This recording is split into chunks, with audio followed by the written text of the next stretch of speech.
bawat daan ng Pilipinas, may mga taong tahimik na lumalaban. Mga driver na walang sawang bumibiyahe para sa pangarap ng bawat pamilya.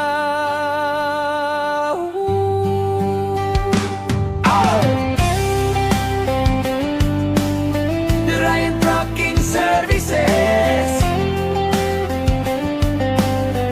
Tara na, bumiyahe tayo.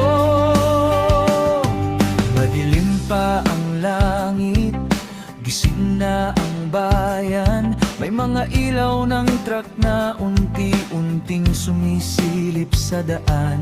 May mga karagang dapat makarating.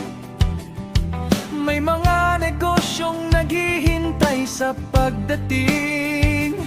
Sa Maynila may produkto para sa probinsya. Sa Mindanao may ani para sa buong bansa. Sa bawat kahon, sa bawat paleta, may pangarap ng pamilyang umaasa. Si Ranil nasa Manibela, handang bumiyahe. Si Ronel naman ay nakabantay sa bawat karga. Kahit mahaba ang daan, walang reklamo, dahil serbisyo tiwala ang kanilang misyon. Mula Luzon hanggang Visayas, hanggang Mindanao na napakalaba. Bawat kilometro ay may kwento, bawat biyahe ay may sakripisyo.